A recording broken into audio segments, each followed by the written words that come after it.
Rocking out as usual here at the Apple Bites, the bites of apples, the bitten apple. Yeah, you know it's us, and we're here to take a bite out of the apple and share it with you. And of course, today is President's Day, so today is a very special episode. You know, you remember that, a very special episode. Yeah, when they want to throw some kind of weird life lesson in there, so maybe you might learn something, maybe you won't. Hey, who knows? Leslie's on hiatus for today. She's enjoying or trying to work on something else. I'm not sure which way it is because she never takes a break, really. She just keeps working. So I am here with our guest, and I'm throwing him in right away, Victor Dandridge. Boom! Hello, hello, hello, my fellow Apple bunches. How are we doing? Raph, always a pleasure. Always a pleasure. Thank you for having Always me. a pleasure, man. We were already geeking out in the green We room. were. I already know this is going to be a great show. That's what we Dude, do. I'm gonna jump right into it just because I'm Let's like, go. you know, we love comics, and as we were talking in the back there, you know, making comics is a huge thing for us. And I know that was my dream, or still is my dream, and it is your dream, and it's the one you're working on. Yes, How did you decide to like go in this direction? Because you said both things started at the same time, but last yes. time we were here, we didn't really talk about this.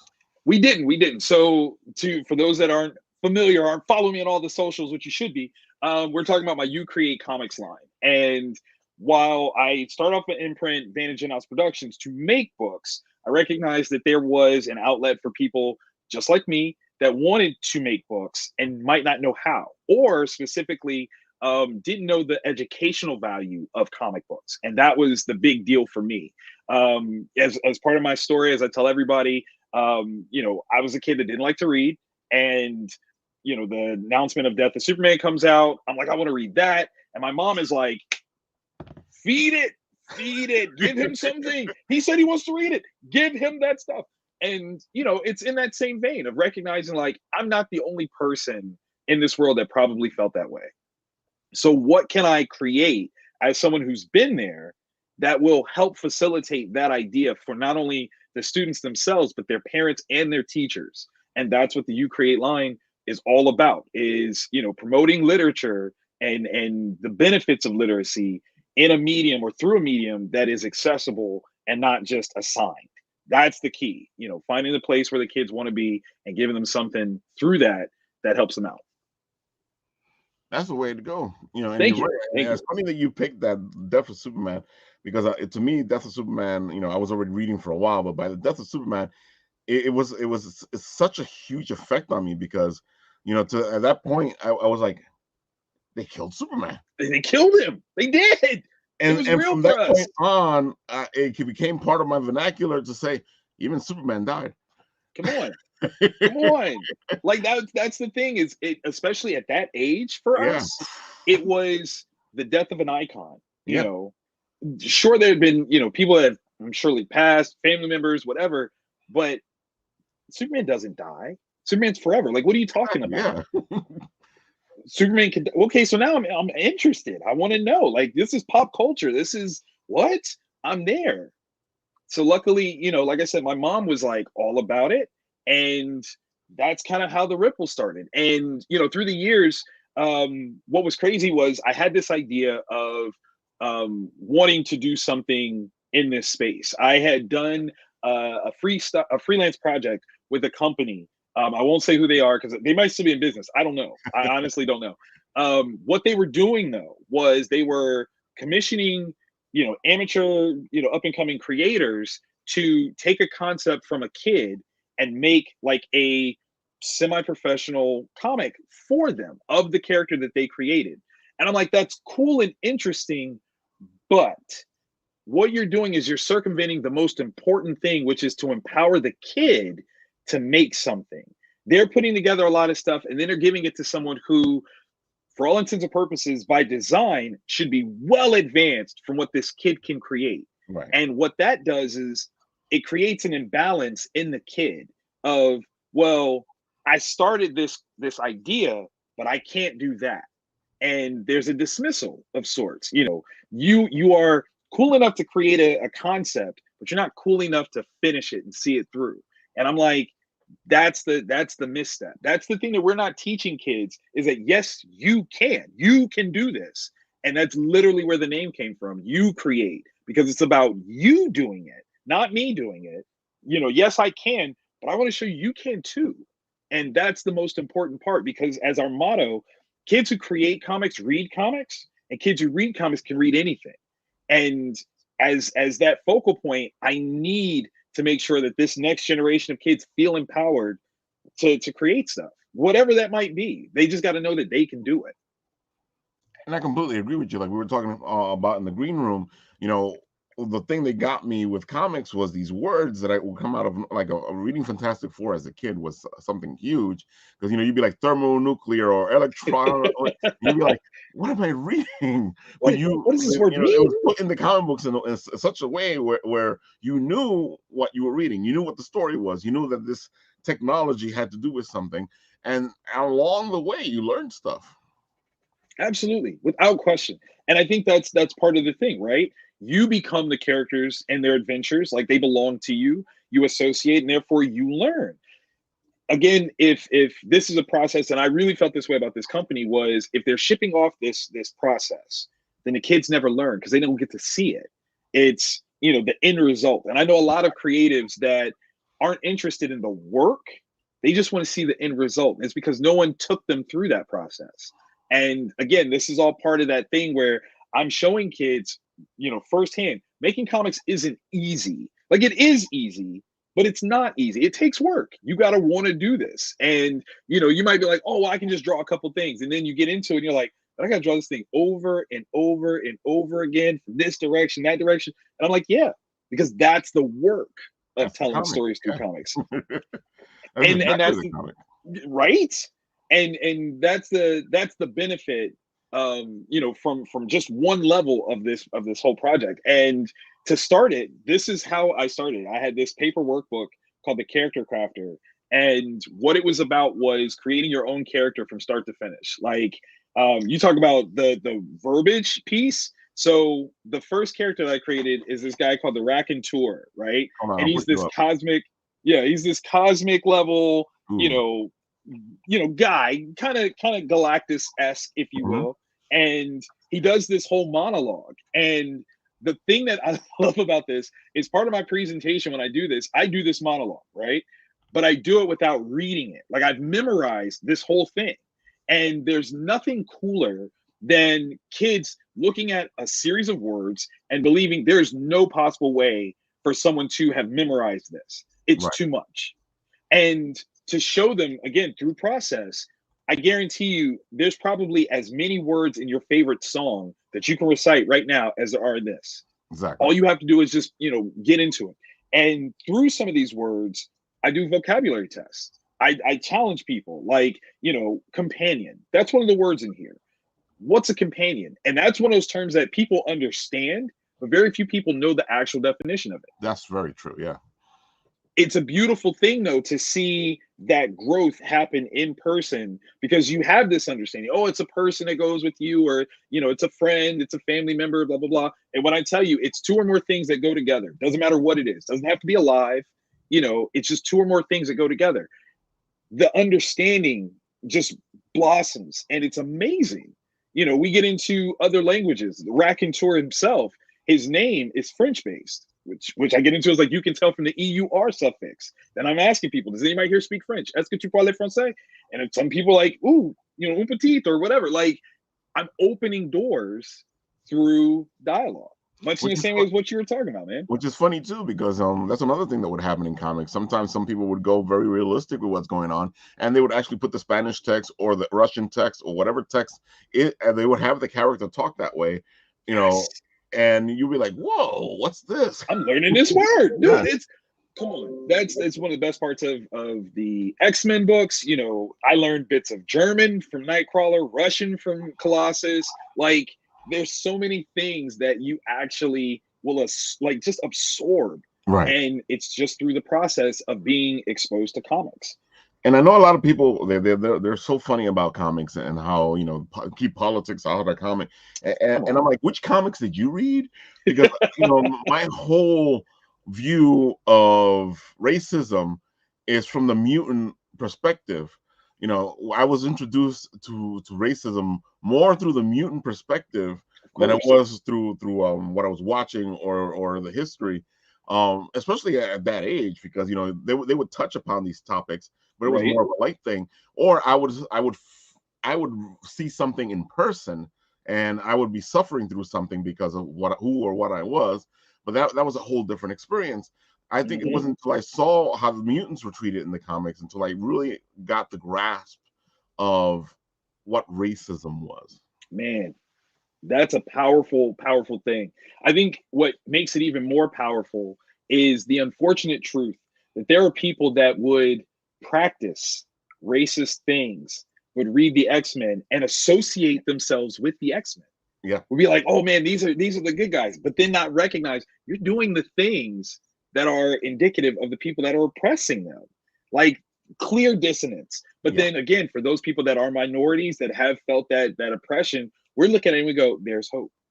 There is hope for us. If we find our own communities, if we, you know, and even within the idea of the mutants themselves, the non-monolithic voice, where there are some mutants that are like, forget these people. They are wrong, and I'm not going to bow to them. I don't want to be peacefully coexisting with them because they do this. And you have to look at that and go, you know, he does have a point. Like I mean, you might not like how he gets there, but he's got a point. He's saying something, you know. I'm feeling it here. Yeah. Because I, you know, when we were in school and the bullies would pick on me, you know, that feeling of I'm going to do something, which got me in trouble all the time because I am not a person to stay down. It got me in trouble so many times, but at the same time, you know, that's that feeling. That's you're feeling that whole concept of I'm tired. I'm gonna do something, and you know, whether it's wrong or right, you know, you're gonna feel what I'm doing. You're gonna know. You're gonna know. I think it's really interesting too when you start to look at some of the different comics that we've glorified and enjoyed forever. You could argue Peter Parker becomes a bully when he becomes Spider-Man because he acts very differently than he does as Peter Parker, right? Like he puts on this mask and he's like, you know what, I'm gonna do what I want to do, which could be considered bully behavior. It's the way that pendulum swings and your perspective of it that is so, you know, defining in terms of whether or not Peter Parker is actually a menace when he's Spider-Man or he's not. And that is that is part of the beauty of reading comics and seeing life, because it gives you so much more than what your everyday might look like. And it teaches you from top to bottom, right, wrong, all kinds of stuff. I'm happy you picked Spider-Man because, you know, and you're saying it right too, because even if we remember the actual story, when he becomes Spider-Man, he doesn't become Spider-Man for the right reason. No, he does not. Becomes Spider-Man because he's tired and he wants to do something. And you're right, he wants to be the bully now. He wants to, you know, and the whole reason why Uncle Ben is so important to his story is because he has a chance to do the right thing, and he decides not to do the right thing. Doesn't do and it. Because he doesn't do it, there are ramifications of what happens. And you know, I know a lot of people go, I don't understand Uncle Ben, but there's this, you know, the hero's journey has to happen in a certain way. Your refusal to accept your quest, which is what's happening here, is like, I got this, but I'm not going to do the journey you want me to do. I'm going to do the journey I want to do. You know, that means what's going to happen is something's going to come along, especially if you're in one of these stories. Something's going to come along and teach you that you are in the wrong. Yeah, you gonna learn, or you gonna learn. That is and it's usually really painful. Yes, because and that's one of the more beautiful pieces about this. You know, when people, you know, sort of compare comic books to mythologies, and how, you know, the core aspect, and this I get from Brian McDonald. He's a brilliant teacher, screenwriter, wonderful guy. He has a show called Belief Agency with Jesse Bryant that I highly recommend to people. But he was talking about how the core purpose of a story is to teach you survival information. And one of the best things about comics, in my opinion, is that they teach you certain things that are considered too verbose for kids at a acceptable pace that kids can get it, understand it, absorb it, and then use it. The idea of losing a family member and being like, you know what, I could have done something. And instead of, and that's the beautiful thing about Spider-Man. He doesn't just become depressed and be like, oh my God, I could have stopped this and blah, blah. He's proactive Yeah. now. He's like, I will never not do this again. Exactly. He learned. What a beautiful, beautiful thing to say. Okay, you messed up. Do better next time. Do better next time. We're a society that doesn't even believe in forgiveness in the most part. Somebody did something years ago and people judged that up. Oh, but look at what he said that one time. Spider-Man is a direct counter to that. Like, yeah, I messed up, but tomorrow I save your life. Yeah. And even, you know, even with the story of he catches the criminal, Yep. he sees that who this is. He sees that he could have done something, and he takes that responsibility onto himself. He doesn't say this is your fault. He says, if I would have stopped you, you would have never done this. My Uncle Ben would have still been here. Exactly. Dang. Dang. That's on me. That's on me. Exactly. That's beautiful. And that's a huge lesson, because I feel like what we learned today is blame it on somebody else. Right. It's always somebody else. If that guy wasn't a criminal, yeah. Uncle Ben would still be alive. But what if I had stopped him? You know, what if I had stopped him? It would have been a very different scenario, very different conversation. There's so many things that become empowering when it comes to saying I, right? When you say I, no one can take that away from you, because it is literally the most powerful thing possible. If you want to flip that around and you look at Batman, right? So this is a little kid who had one of the worst things ever that could happen to him in front of him. In front of him. But what does he do? He says, I won't let this happen again. He takes responsibility. And there is no way that you can look at Bruce Wayne and be like, you are responsible for this. No. But he still said, I, and it changes everything. He becomes this dynamic figure, literally gears himself to be able to make the change that he declared that he wanted to make. You can't tell me the power of I is not huge. And comics show that all the time. I love it. Yeah. I love it. It's the whole concept of you stand up, you do something, you are what you are. There, you know, with your power comes your responsibility. Absolutely. Exactly. Which is why it resonates so much. And it's funny because a lot of people talk to me about Spidey, and I like Tom Holland, and I like Tom Holland's Spider-Man, but I always say the same thing. That's not my Spider-Man, because my Spider-Man is a self-made man. You know, he's a scientist. He's everything that helped me grow up, because at that moment I needed that type of person. I needed somebody to go, well, the bullies are bullying you, but you still have your mind, and your mind can do this for you. You know, they're bullying you, and you can still do this. You can still do that. You know, you have the ability to bring yourself out of there. And, you know, the whole time I was raised with Spider-Man, he was coming up with me. When he was in college and trying to find a job and trying to do all that, you know, all that stuff resonated because it was all the stuff that I was doing. And, you know, this Spidey is good, but at the same time, he doesn't have that upbringing. Not the same. It's not the same. This is Tony Stark Jr. This is not Spider-Man. Right. And you know what's funny is when people say that and they think that you're making a pejorative statement, you're like, no, you don't understand. Like, Spider-Man built his own stuff. Exactly. Like all of it. Like, you know, oh, no, the Websters. No, he built everything. The suit, everything. So if he's not doing, if he's not doing that, he's not the same. And again, you know, without any jokes, that is the core of what Ucre8 is about, is how do you build what you want to see? How do you do that? You know, that's the whole gig. What's funny is, okay, so I talked about how, you know, I had a cushy state job. Oh my goodness, self-forgiveness is huge. But you know what? Again, self-forgiveness comes from I. It's, again, that empowering, I am going to forgive myself for not being or for being XYZ. And when you say that, you have the power. Like, that's the best thing. But yeah, I left a cushy state job to start making comics full time. And the Ucre8 line is what really turned my dad around from his perspective of what I was doing. Because of course, you know, him being a classically practical man, when you get a state government job, like, you don't leave that. Like, you stay there forever until you retire, because that's good money. It's benefits, all that stuff. And he's not wrong. Like, that's one of the first things I got to tell people. My father was not wrong. Just what he said wasn't right for me. Exactly. Right. And it took, let's see, I quit my job in October. That November, I had a tryout for the Columbus Metropolitan Library and their summer reading program. And they picked up the Ucre8 line. and I did 21 branches out of the 27 that exist in the city. And is it tacky if I talk numbers? I mean, these are old numbers, but is Go it ahead. You can okay? talk Good, whatever you good, want. good. Okay, so I had no idea how to charge for such a thing. Like I'm literally, feeling around in the dark. I have no idea. It's the library that recommends a price point of essentially it was close to like $5 a student, but Right. just kind of bumped up just a little bit. So they're like, how about $165 a session? And I'm like, is that good? Like, I don't, is that crazy? And they're like, yeah, no, that's fine. And I was like, okay, cool. Then $165 a session it is. And then I'm like, well, how long is a session? And they're like, well, you tell us. And I was like, well, it's about an hour. And they're like, okay, so it's $165 an hour. And I'm like, When you look at it like that, did I just make $165 an hour? Like, hold up. And so that was the conversation I had with my father.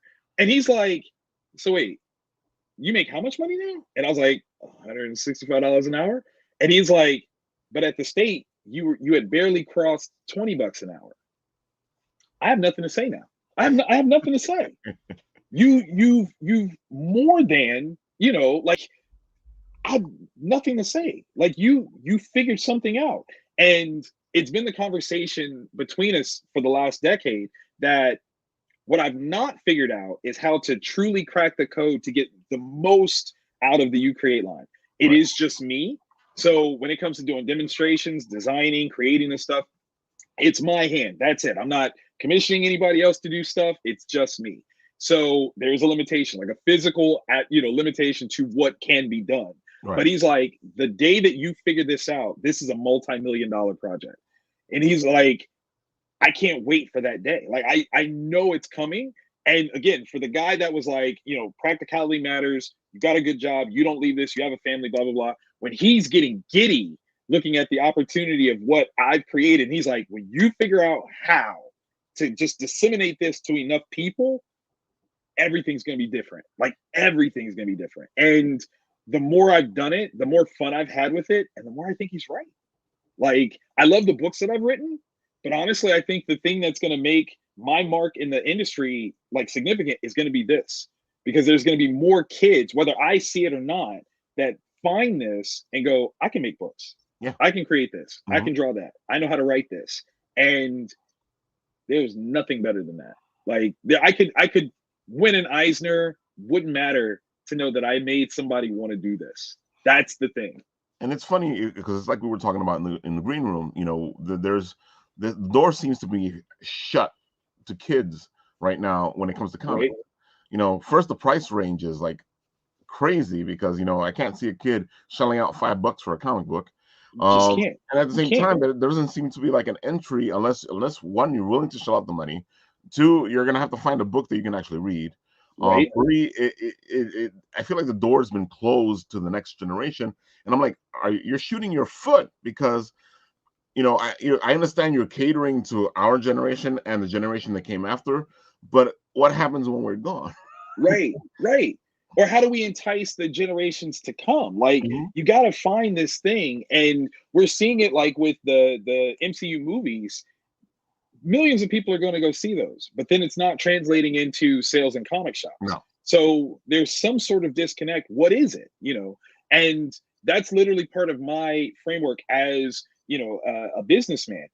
I'm not asking for people to come to me. I'm going to where they are. And if I'm looking at it from this standpoint of, I think kids are the future of comics, which they are clearly. Where are kids at? They're at school. So how do I have something that can get into schools and showcase what this product is to them? In 2019, we actually did a Kickstarter, which was Empower Learning through Ucre8comics. And through the very fortunate givings, 104 people, if I'm not mistaken, gave so graciously that we were able to perform this program, this workbook program for 3,000 students in Central Ohio. And that was huge. Like that was such an awesome, venture that I still actually get messages from people to this day. Like people will message me like, hey, you came to my school and I just want you to know, like, I still, draw sometimes. And just that little bit, I'm like, that's amazing. That is cool that, you heard something and you thought I can do this. And I'm even if I keep it to myself just a little bit, but I'm gonna keep playing around with this. it's a beautiful thing.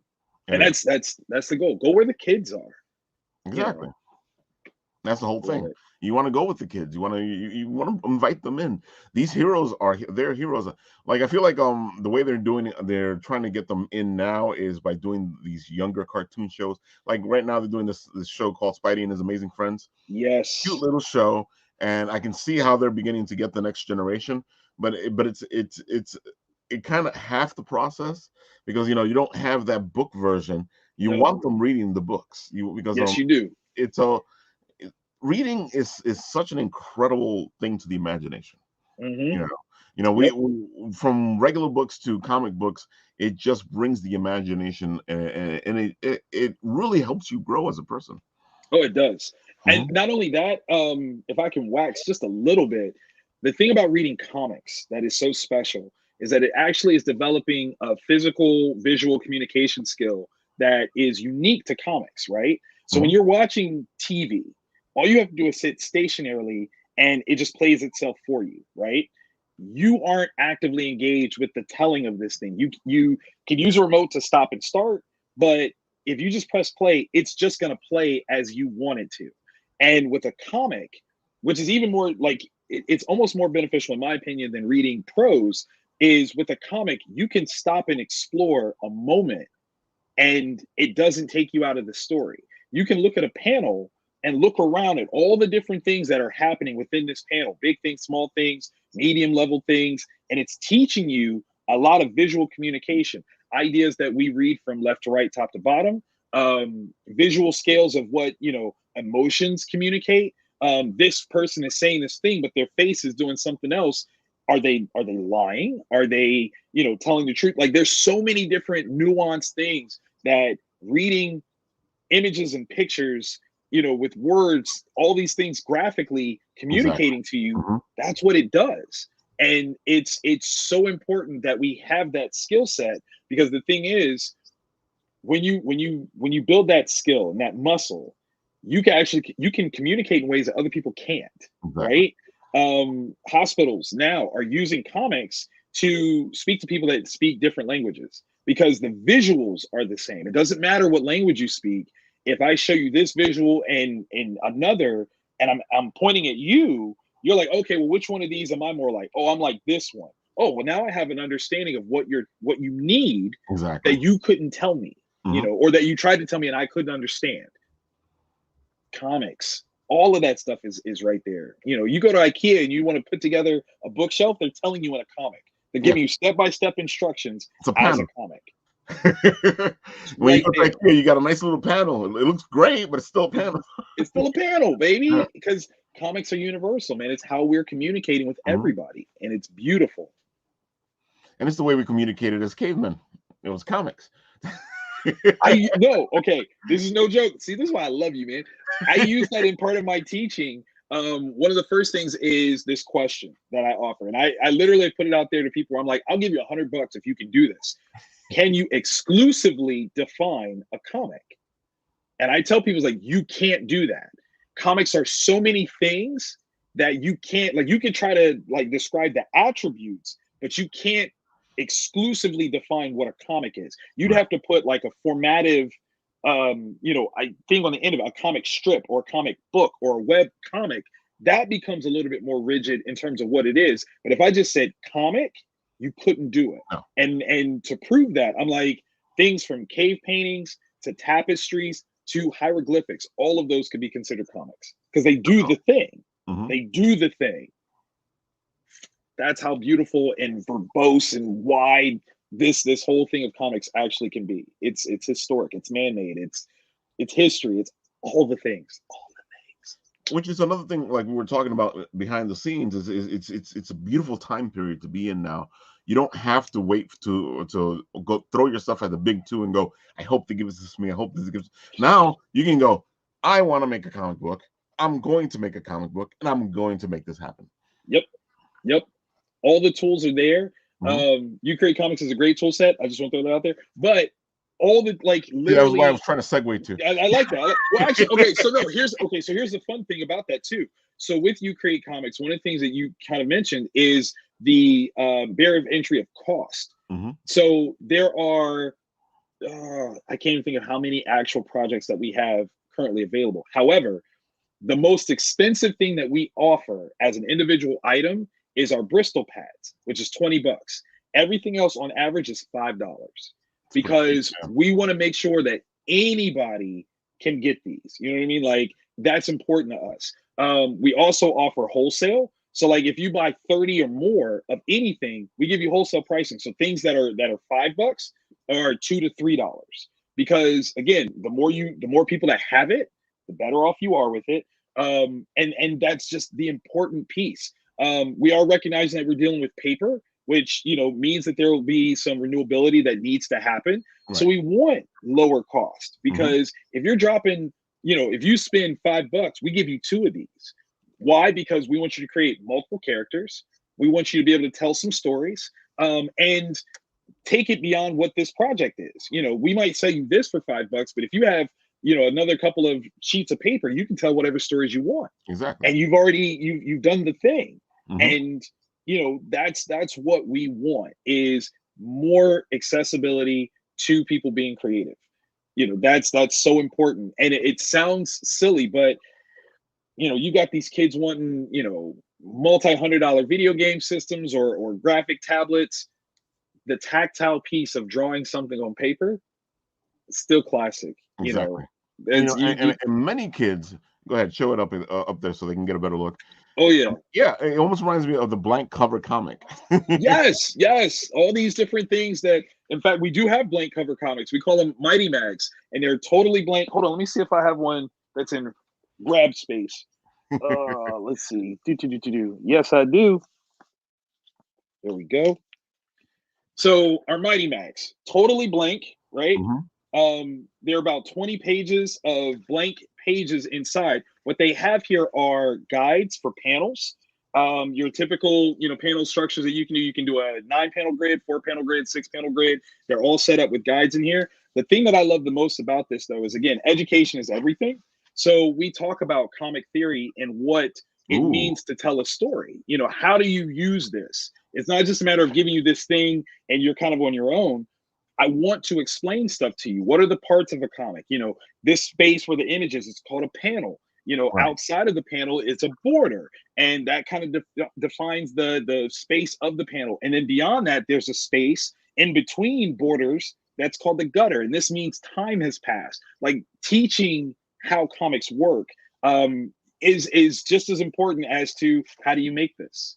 I think that's super important, and that's what I love about this, man. Just I think getting you're right. to encourage. I think you're right. I think the fact that you teach how comics work also helps you and helps people to understand comics, and also it's a way to explain this type of storytelling, which helps people to be able to tell their stories in different ways. Yes. Maybe you're not a classic writer and it's hard for you to tell the story as a writer, but if you do it in a comic book format or an illustrated format, because there's a bunch of different ways to tell a written story with illustration. Hmm. So Hmm. maybe this might work for you because sometimes we need to see stuff to make our story happen. Dude, you speaking my language. You are so speaking my language. I love it. Yeah, and with this, that's the other thing that we do for the Ucre8 line. We actually break things down into categories. So we have ideas as our first category, which is all about how do you take a concept and turn it into something? How do you manipulate that loose thought into something that you can use? Right. One of our first projects that we did with that are the idea cards, and I've been promoting these on TikTok. It's 27 cards with different themes on them. So like this one says sidekick. We've got underground. But the baby, which is again my favorite one because it sounds so ridiculous. But the idea with this, I just threw all these cards. The idea with this is that if you want to write something, right, and you don't necessarily have a concept, you pull something from this and it gives you the framework of something to play with. And what I love is, again, because I got that geeky thing, mathematically, which is the fun part about this. If you just do one card at a time, there's 27 different stories. If you pull two cards at a time, the amount jumps exponentially, and there's like 350 plus stories that you can tell. And what's crazy again is if you pull, what is it? If you pull 5 cards, any 5 cards from a single deck at random, there's over 80,000 story combinations that you can tell. And I did an artist residency with the Charles School. Shout out to the Charles School in Columbus, Ohio. We figured it out. If you were to write a story a day using that same framework, it would take over 200 years for you to actually get through all 80,000. Right. So with one pack, $5, you have more than a lifetime's worth of stories that you can tell. Explore, have fun with it. And of course, what we do, we came out with a second volume. So there's like 54 actual possible cards that you can play with. I love what you're doing because, you know, one of the things that I've been seeing, which is a lot of people have gone in this direction with the cards. And I find, you know, as a writer, especially, you know, if you have writer's block, this is the perfect thing to have, because you throw the cards down and you kind of create a story with the cards, or just use the card as a prompt, you know. And I love, well, you know, and I've supported one or two of these Kickstarters where people are doing this because it's such a great concept. You know, and especially I play D&D, and I saw this set that would help you with your D&D creating stories and stuff like that. And you know, even this would help you with the D&D creating stuff, because you know, these cards are just like so versatile, so useful. Yes. You know, and depending on what you're doing, because you got some that are fantasy sets, you got some that are sci-fi sets, you got some that are, you know, there's different pieces that they're so useful that they actually never stop being useful. I love it. I love it. See, and that's the thing that I love about this is the commingling of geek genres. Exactly. So I wasn't a gamer, right? And what I've been told the most that I've enjoyed so much is like the Character Crafter workbook is like a D&D gamer sheet. And I was like, is it? And people are like, just like it, yeah. I get it all. And the people are like, you didn't know that? I was like, I didn't do, you know, tabletop gaming. And they're like, that's so crazy that instinctively what I know of creating from a comic book standpoint also applies in this arena, and I didn't even know it. So now I'm tapping into a whole nother demographic of fandom and geekdom that wasn't a language that I intended to speak, but I'm speaking the same language because it's a uniting universal concept. And that's the best part of that. So, you know, just again, to go back to the different or 4 different parts of what we're representing. So we go from ideas to building stories to creating characters to draw it. So wherever you are, if you're like, oh, I just want to be a writer, we have stuff just for you to do that. Because I definitely know that, you know, in growing up and, you know, how to draw comics the Marvel way, it's very art focused, which isn't bad. But where's the stuff for the writers? Where's the stuff that, you know, for the kids that want to write the bam, boom, pow? There needs to be something for them too. And so that's how we created this whole process, is that you can jump in and you can do the whole thing, or you can say, I really just like this part and this is what I want to focus on. And we have, you know, tools for everybody. And funny enough, the part that was the hardest was to figure out the things for the writers, because me being a writer, how do I teach what I'm doing?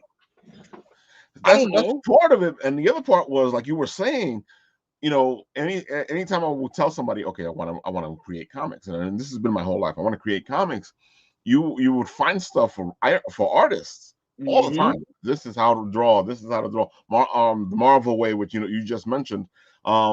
You'd find, but as soon as you said, "Where's the stuff for writers?" people be like, "I don't know." Somebody's writing these comic books. Who the heck is? Come on. Yeah. And we get that, you know, we learn how to write in school. Well, but writing for comics is different. Yeah, it is. And that's something that you have to experience it to really understand that difference. But it is different. You know, you have to think visually. And what does that mean? You know, does a writer have to draw? No, but you have to understand what you're asking for. You know, and that's its own separate thing where, you know, you have to look at, you know, the flower of your prose doesn't matter as much because it's going to be translated by somebody else. And you got to learn, you know, when to push that, when to pull it. So many different things that we showcase through Ucre8 to try to get people to understand this is what this process can look like. There's no definitive, but this is what this process can look like. And the more you understand basics, the more you can actually develop your own style or, you know, synchronicities to how you want to do this. So that's one of the things that I love about creating this. In fact, at this point, I think we've almost settled on our educational framework, and now we're starting to almost devote to a games division of sorts, where now that you've created stuff, I want to show you all the different things that you can do with what you've created. One of them is, so we've got this game called Word Count, right? And Uh-oh. again, with the words, right? With the cards and all that cool stuff. So what this is, or what it started as, and this is so important to anybody that's creating out there. You can start with a concept, and then that concept becomes something way beyond what you thought it was going to be, and go with that. Like, please don't stop yourself because something isn't what you intended for it to be. This was just supposed to be my take on the game War. That's all it was supposed to be. So we've got 3-letter words, we've got 5-letter words, we've got 4-letter words, we've got a couple 6-letter words, and obviously what you do is you shuffle the deck. You and a person that you're playing against, y'all do blind pulls, so you only see the word count piece, and you flip. Boom. Whoever has the highest word wins, right? Obviously, because it's like war, if you pull and it's the same, word count, you'd say make your words count. And here's where we start to bring in, again, more educational value into it. We're challenging you with quick math. You have to, basically do, we'll call it a hit count, and whoever has the most, points total wins the hand. That's how we started. That's what this was intended to be. Yeah. Thank you. And of course, as we match it up, each of the number counts has a corresponding onomatopoeia sound effect word with it. So roar is a 4-letter word, so that's where that goes. For our 3-letter ones, hum is another onomatopoeia word. 6-letter, thwack, right? Like, we're playing around with all these different fun comic booky I things. saw that you had those things in there, and I was thinking Batman right away. And I You was know like, it. oh my God. That's where the inspiration is. And so here's where it kind of went. And this is the crazy part. So it was only supposed to be essentially war. Like, that was it.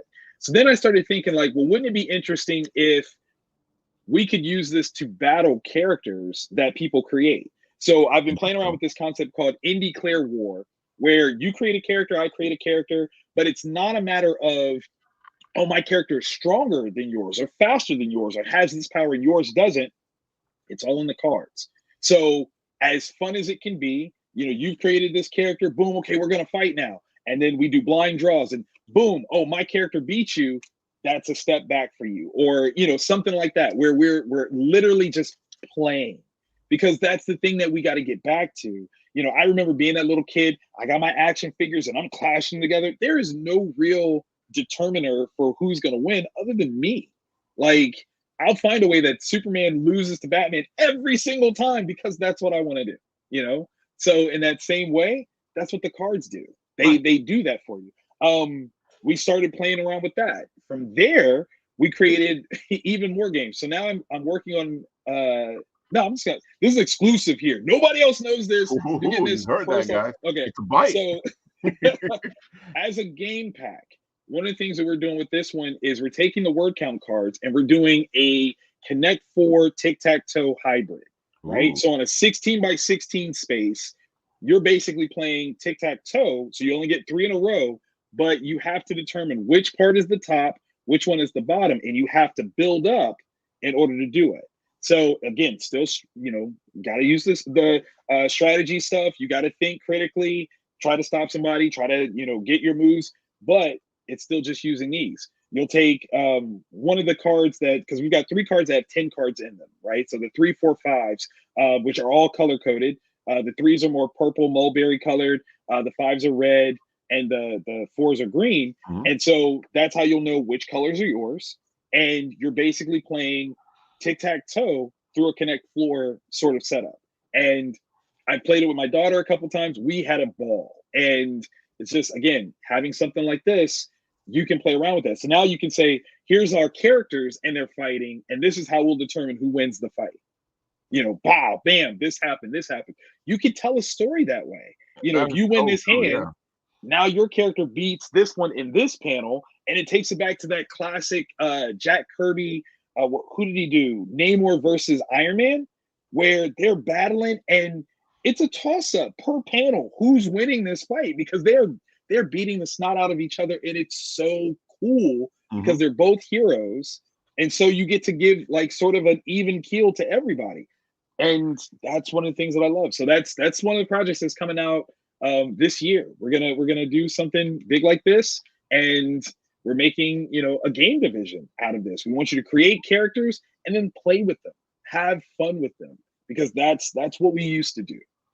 I like how you've turned this so interactive, and I completely agree with you. You know, with the writing aspect, which is what caught my attention right away. Thank you, Because thank you. usually, one of the, like we were saying, one of the things you don't see in this is how do you write comics. You Yep, know, and I feel like the writing kids get thrown out with dishwater, because it's all about the art kids and what yep, they're doing. But I like the interactive with this. I know one of the things that I've been saying for a while is the way for comic book stores to move forward, to evolve, to become more than what they are, is to become a community center. Because it was what it was when we were kids. It's just that it right. wasn't a community center at that point. It's just we made it into one. But I feel like Yes, we now, did. as a comic store, you have to be a community center. You have to bring in speakers. You have to bring in artists. You have to bring in writers. You have to do stuff with the community so that they can come back to your store. And I see a lot of comic book stores doing that now, Right. and I give them props all the time, like that, because it's what we need to do. It's not like it used to be. Right now, where there's a war being fought in entertainment for your attention, Yes. and if Yes. if you if you're not out there battling, you're going to be lost and be left behind. That is absolutely true. And to that end, it's perfect, alley thank you. We have taken our virtual classes and we're starting to offer them to comic shops. So basically, the setup is over 5 weeks total, and we're aiming to kind of do like one Saturday a month over 5 months time, Mhm. to do a virtual class using our Ucre8comics school workbook. So this one, it's told in 5 parts how you can build a comic from start to finish, what comics are, the parts of comics, how to write them, how to create characters, and how to draw anything. And then the final one is putting it all together, actually making a comic. And we are like petitioning to work with comic shops across the country. If you can house 10 to 30 participants, we've got this set up. We've got a virtual art program for you. The kids that sign up, they will get one of these workbooks. Not only will they get that, they'll get access via the comic shop, because that's the goal. Is we want to bring people into the shop. Exactly. As long as they have a really good internet connection that can handle a Zoom call, you're going to get a live demonstration of this course. And what I love about that is the multi levels that this affects. You're encouraging kids to create comics. You're creating a safe place for them to explore their own creativities and things like that. But then you're giving them a space where they can see similar concepts in action, right? Like they can see other comics, and it's not this void of, well, I don't know, can I do this? You're surrounded by inspiration. And not only are you surrounded by inspiration, you're surrounded by other people that are being inspired just like you are. Right. So it just kind of all builds together to create this wonderful platform of inclusion, participation, and engagement. That's what we're aiming for, and we're trying to do that for the spring. We've reached out to a number of shops. Our goal is actually just 10 shops. If 10 shops can do this as a pilot program, I think this will be perfect. There is cost, right? Like I'd have to be a crazy person not to associate cost with this.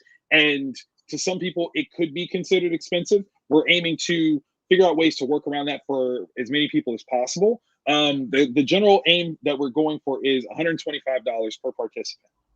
Now, with that though, which again I recognize is a lot of money for some people. Yeah. Not only do you get the workbook, you also get access to the live demo that we're going to do, where you can ask questions, engage, interact, and all that. But then we'll record that, and you'll always have access to it. That's a Right, good. so you'll be able to Mhm. right, like, because if you can't make it for whatever reason, we'll still send you this via email. You can download it, and you still get to follow along whenever you want to for this project. Right. So it's not a once and done sort of thing. We want to build this culture of repeat use, constant use. And that's the other thing is, say you fill out this workbook, but the information doesn't go away. So if you get another blank sheet of paper, okay, you don't have this workbook, but the information is still there. You can still do the thing that Exactly. this workbook shows you, and you still have access to the videos of me showing you how to do it and getting encouraged from other people that are also doing it. So you still keep that same vibe, that same energy. Because again, this is business. I'm imploring any shop that does this, you put on a little bit of a extra fee on there for the use of your store.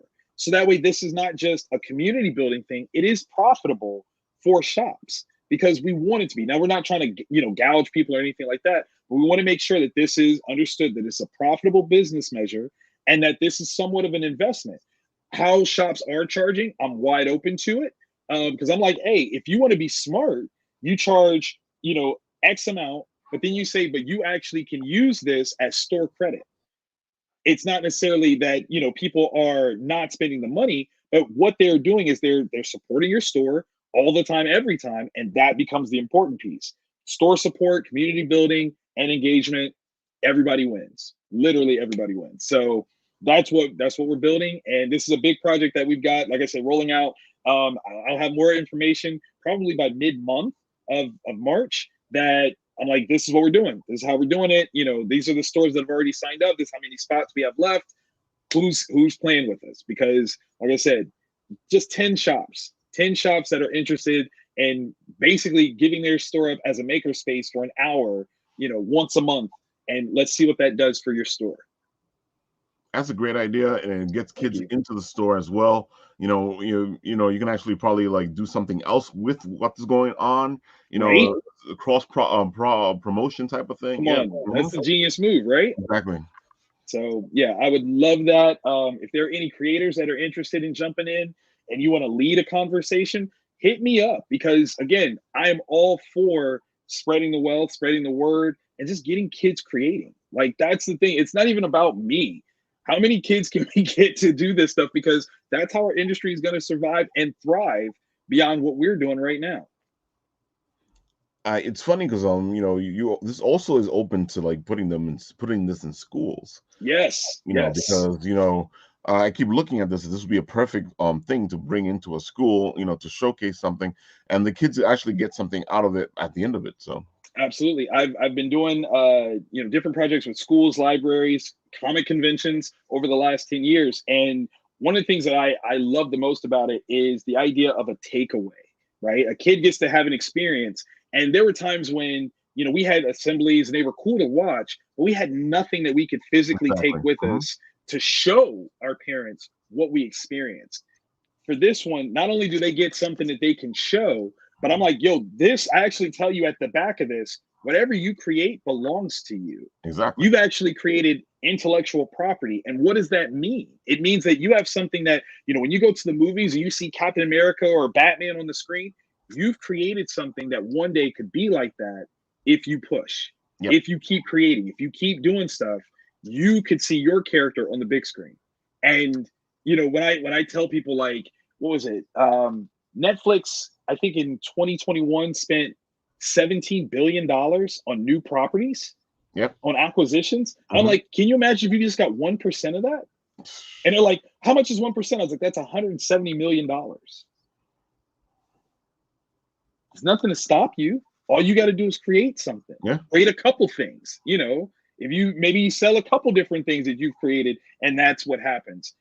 That's the benefit. That's the beauty of what you're doing here. You have no idea where this is going to go. You think the guys that created Captain America knew what he was going to be, almost 80 years later? No. They were like, hey, we want to tell a patriotic story. Exactly. We want to get this thing off our chest. They had no idea where this was going to go. Same thing. Just create something that you believe in, something you think is cool, and who knows where it'll take you. Yeah. It could be the beginning of many beautiful things. It could just be the beginning of your own personal comic book. It could be the beginning of something that you can give to sell to somebody else. Yep. It could be anything. I love it.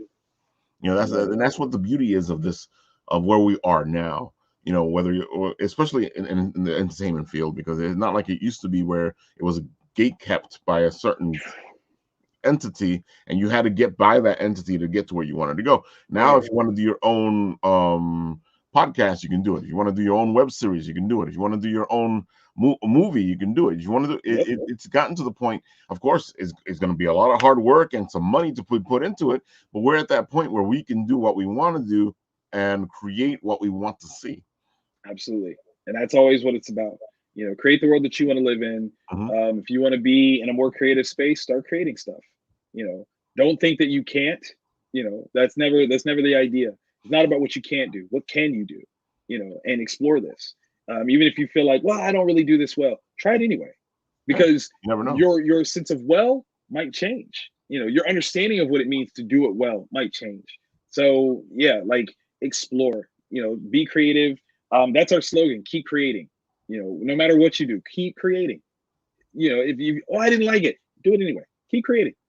See something else. Try something else. Because as long as you're being creative, you're always growing. You're always growing, and never stop. Because the moment you stop growing is when you die.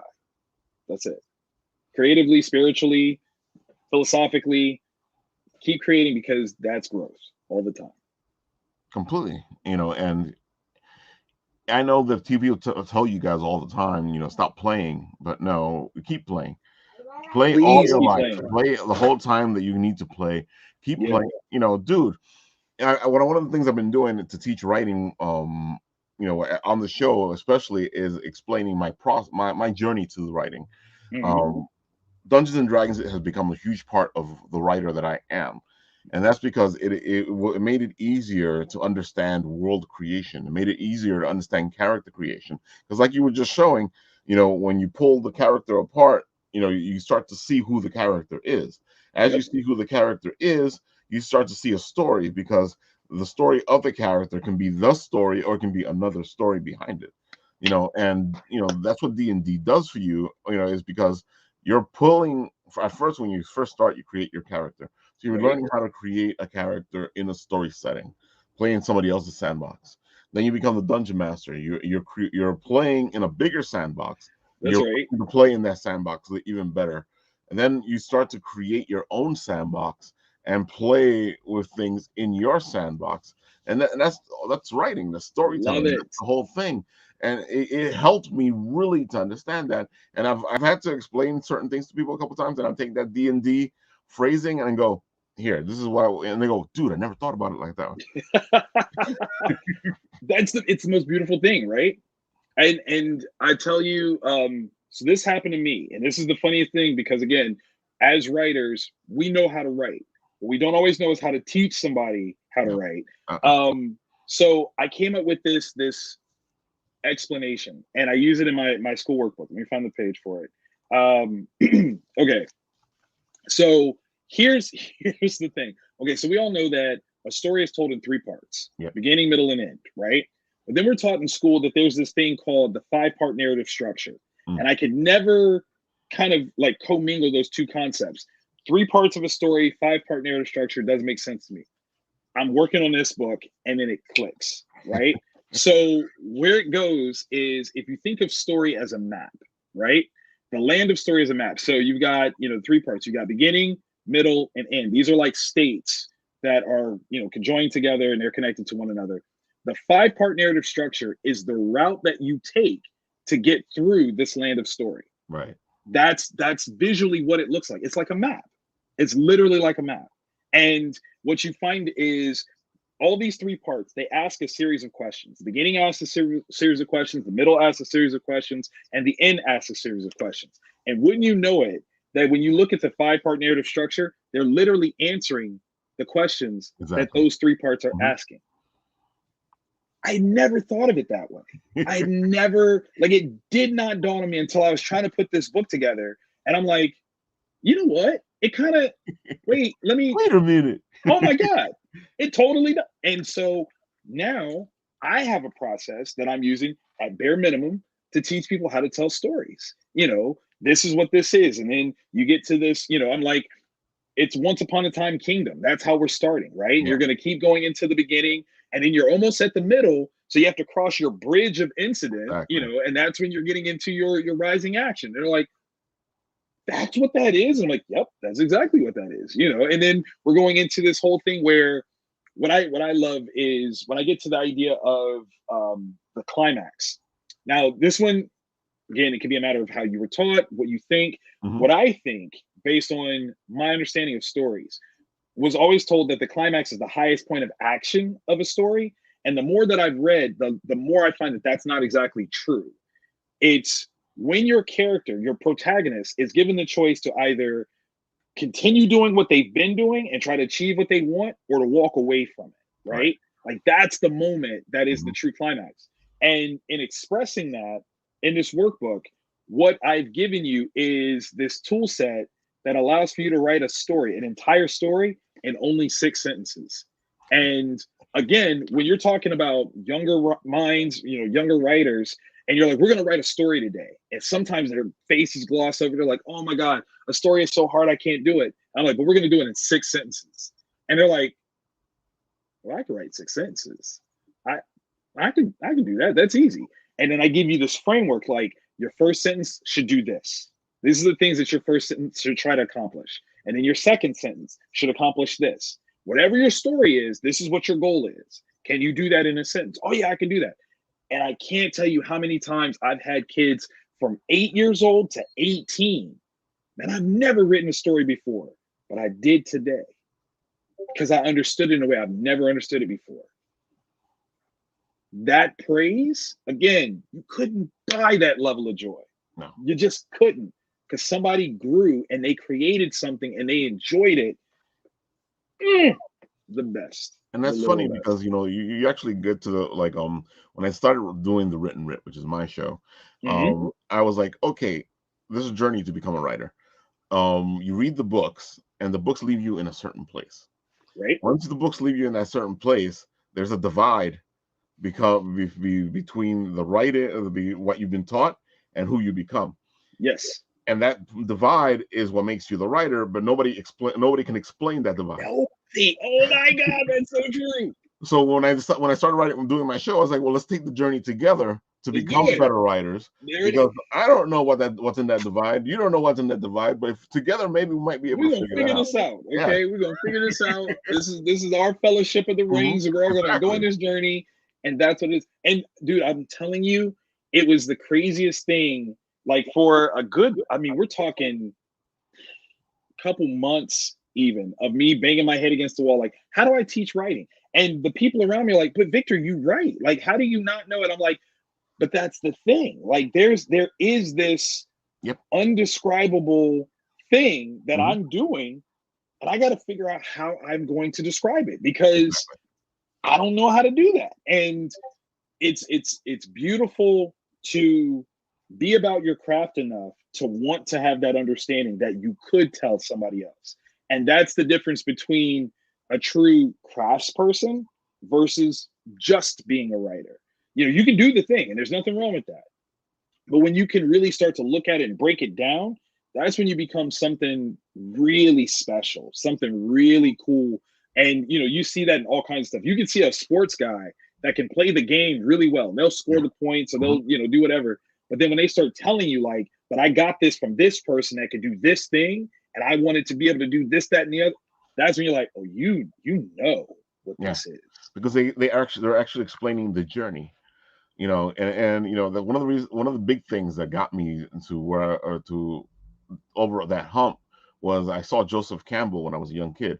He was being interviewed by I forgot what his name is, but he was being interviewed on Channel 13, and I was sitting there and he's explaining his process, the hero's journey, and I'm like, dude, that's what it is. It's right there. It's so amazing. It's so amazing because there's something intrinsic that we all understand, but again, just like I was talking about with the words that we hear all the time, and we understand what it is, but we don't know what it means. And this is that same process. Again, we're taught how to write in school, so we think we all should know how to do it. But there's a difference between general everyday writing and being a writer. Like there is such a difference. And when you really get into that, and that's one of the reasons why I love your show, is that it's about exploring that space of this is how you know what you're doing. It's not just doing it. This is how you're doing it on purpose. You can do it again on repeat over and over, forwards and backwards, and you can start to explore with it. You can tell a story and start in the middle and still catch everybody up, and nobody's lost because you know exactly what it is that you're trying to do. It's a beautiful thing. And it's funny because a lot of people, oh, Ralph, how do you I want to write, I want to become a writer, like, you just write. You write. And then they looked at me like I got three heads, and I'm like, no, you write, because if you're not writing, you can't do the journey. because the You're not a journey writer if you're starts not with writing. how you write. It starts with how you learn how to write. It starts how you personally write. So if you Yes. don't take that journey, you're not going to get to where you need to go. You know, and they go, oh, but you're saying that anybody can be a writer? Yeah, anybody can be a writer. Now, as with video games, it's different levels of writing. And now the question is, which level are you going to reach, and are you going That's to right. reach it? That's right. Yo, that's so important. So important. And the other thing is that in all actuality, the only person you're competing with is you. Exactly. That's it. That's it. My goal is to just be a better writer than I was yesterday. That's it. That's it. You know, as long as I'm challenging myself, I'm learning something, I'm experiencing new stories that, you know, I'm looking at how they did it. And if I can start to understand what they've done, I'm like, oh yeah, that's awesome. I gotta actually gotta give a shout out. There's a guy I met, his name is Danny Stone. And I met him in New Orleans at the beginning of the year, and he was talking about, you know, I really want to get into writing. I was like, well, send me something. And he did. And it was one of the cool things where he's telling me this story, and I'm starting to, like, you know, critically start to look at him like, why didn't he do this? Why didn't he do this? And when I get to the end, the answer becomes clear as to why he didn't do it. And I'm like, I had to mess him back, like, yo, you got me. You got me. I said, because I'm criticizing, like, why didn't he do, he should have done da da da da. And then I get to this point, like, oh, that's why he didn't do it. Oh, that's dope. Like, learning from anybody, everybody. This is a guy that came to me talking about, I want to write, and he did something where I was like, I didn't see that coming. That's good writing. Yeah. Look at how, okay, so then, because then I'm like, okay, so now I know why you didn't do this at the time, because you were trying to make this a surprise, and you did it, you know, at the end of, oh, wow, oh, good job, good job. I like how you did that. And, you know, when I told him, he's like, you know, I appreciate you saying that. And I'm like, that was a good move, man. Again, looking at stuff, practicing, reading, consuming. So Dude, good. you got a big truth right there, because you know a lot of people get stuck on the rules. They get stuck on the process. They get stuck on they go, oh, but you're not supposed to do this. You're not supposed to do. Tell your story. If it Tell your works, it story. works. If it doesn't work, it doesn't work. But you gotta tell it. You gotta tell Exactly. it to know. Mhm. Like, you can't stop mid process like, oh, it's not working. You don't No, know. you need to get to the You end. don't know. Get to the end, because it might And come out and you're like, because oh, yeah, and because you get to the end, it might help you yourself, because now you understand, okay, this is where I'm going. Where did I mess up? Now you can see where you messed up as you wrote exactly. your own story. Exactly. Dude, there's so much truth in that. Oh, So much. It's amazing. It's amazing. Oh, I love it. it's turned into the written more than the apple bites, but so Sorry, dude, sorry, sorry. no, that's great. So you got this thing, right? How much does Yes. the set cost somebody if they're trying to get it for themselves, or if they're trying to buy the bits and pieces? Okay, so $5 is generally the cost for most of the items. We have started doing create crates that Hmm. will roughly fit within 35 to $50, and it's filled with a number of different pieces to get you started. Our general create crate, I want to say we had it at 40, and it was enough material for you to make 2 comic books. Not bad. So, you know, and that's, we're talking Bristol pads, we're talking, you know, writing pieces, character pieces, enough for you to make 2 full comic books, two 20 to 22 page comics is what we gave you enough content for. So, you know, again, we're trying to make sure that people are getting a huge experience out of this. And it, you know, varies in terms of what you're looking for. You know, if you just want to make something personal that's just for you, Mighty Max, like $5. You can make an original comic and it's just yours, you know, something that you can play around with and just love. Like, the Mighty Mags is perfect for that. Again, $5. The school workbook, it's $5 to $10. It depends on what we have it paired with. But again, we're aiming for entrance, right? Like, that's the thing. We actually have some new products that aren't on our website yet that we'll be putting up in the next couple of weeks. Like, we've got a mini comics pad that is 100 sheets of paper with instructions for how to fold each sheet into an Ooh, 8 page mini comic. nice. Like, so, like, you know, here's one pad that you can get. I think we have it for $8. This one pad, you can make 800 original comics, or, you know, or 100 original comics with. Like, that's crazy. It's something so silly, but like, if I had that as a kid, I can't tell you how many comics I would have in my collection right now. Dude. You're not kidding. I've started writing since I was I don't even remember anymore. I think it was 11, 8. See? I don't know.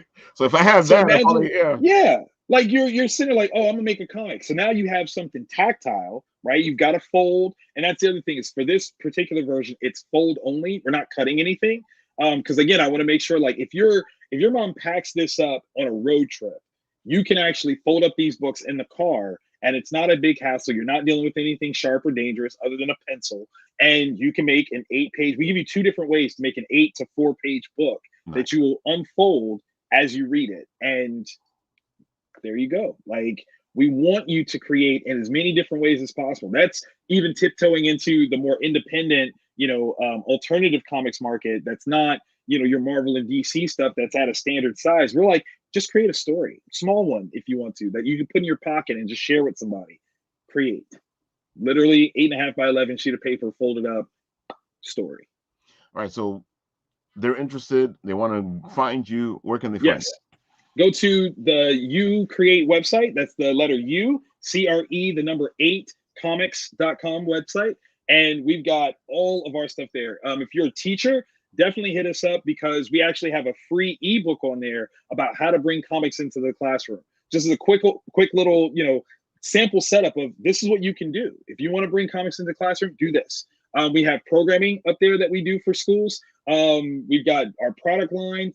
Like I said, that's going to get an upgrade because we've got, I think we've got like 4 new projects that we've got that aren't on the website yet. One of the biggest ones that I'm super excited for, again, we were kind of talking about this, but I think this one is a very different space, is a You Can Draw book. And the key piece to that, everybody knows, like you pick up, How to Draw Comics the Marvel Way. Most of these books on how to draw are done by guys that are literal legends in the game. Like there's nothing that they can't draw. So sometimes the way that they talk about drawing is at a level that's already advanced beyond a beginner. Right. So I wanted to see, could I figure out a beginner's level drawing book?